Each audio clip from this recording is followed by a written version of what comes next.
endi kelaylik keyingi davrdagi mujtahid chiqmas ekan. Endi mana bu vahobiylarga kelgan vaqtimizda bular bu mazhabi shuki hamma ham mujtahid bo'laveradi deb da'vo qiladi. O'zini o'sha peshvosini mana shu ham mujtahid edi deb da'vo qiladi. Biz aytamiz yo'q, u mujtahid hargiz bo'lolmaydi. Birinchidan taqvo yo'q. Hech qanday ibodat u Xudoga bir yaqin muqarrab bo'ladigan taqvosi yo'q. Bildingizmi? Ana İmam-ı Azam rahmetullahi taala alayh kechasi 100 rakat namoz o'qir ekanlar Parvardigorga. Ba'zi vaqt mana bu xuftanni tahorati bilan namoz bomdatini o'qir ekanlar. Mana shunday zotlar kechasi bilan uxlamay ibodat qiladigan zotlar, mana bu zotlar valiyulloh edilar. Mana bularni mujtahid desa bo'ladi. Bildingizmi? Bu pisni pujur qilib yurgan odam u mujtahid bo'lar ekan. Hargiz mujtahid bo'lolmaydi. Mana shuning uchun biz bularni peshvosini bir anchayingi bir hech gunohdan toymaydigan, har bir ishni qilaveradigan fosiqlar qatorida hisoblaymiz. Mana Shayx Muhammad Abduhuni olganimizda mana shularni peshvosi mana shu odam o'zi Misrda muftiylik holatida turgan vaqtida bu odam endi mufti bo'lib qolgan ekan, mudarris bo'lib qolgan ekan Jamiul Azharda.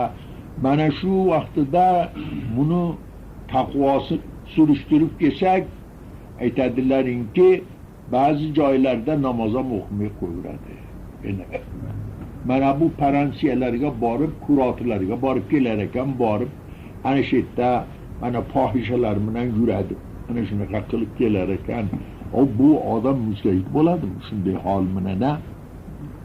Shuni holini biladigan zot butun ham asri o'sha kishi aytadilaringki, bu o'zi bir marta hajga ham bormagan. Shu Misrda turib, Arabistonda turib hajga bormagan. Ammo har yil Parijga borib keladi. Ana Fransiyaning mamlakatlariga aylanib keladi. Bu nima qilasan sen? Olim bo'lsang, axir bir o'zingni bir olim zabardast deb o'zingni bilganingdan keyin senga taqvo lozim. Nima qilasan bag'da? Mana shu tariqada bularni bu peshvolari fisq hujurdan xoli emas. Bildingizmi? Ana shuning uchun bular mujtahid ham emas. Bularni aytgan, ijtihod qilgan gapini biz ikki pulga ham olmaymiz. Biz o'zimizni imomimizga taqlid qilamiz.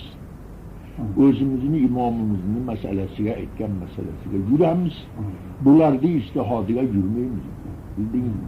Bular o'zidan o'zi har xil nayrang bilan har xil nimalar chiqarib yorib, ana u bid'at, mana u bid'at, mana o Qur'onni savobi o'likka bormaydi, xato qilsang yetmaydi, ana u bo'lmaydi, mana u bo'lmaydi degan bularni behuda aqidalari bor. Biz uni aqidasiga yurmaymiz ham, uni ikki pulga ham olmaymiz. Bildingizmi? Mana ba'zi joyda maqomda hadislarga ham amal qilmay ketaveradi bular. Mana shu tariqada. Mana shu darajada bular yo'ldan adashgan. Bildingizmi? Bir yomon ta'vil qiladi, shu bilan ketaveradi. O'zini mazhabiga muvofiqlashtirib oladi, ta'vil botil qilib ketaveradi. Mana shuning uchun biz bu vahobiylarning mazhabini qattiq turib rad etamiz buni. Bular gumroh bo'lgan o'z nimasida, gumroh xalq bular. Yo'ldan adashgan.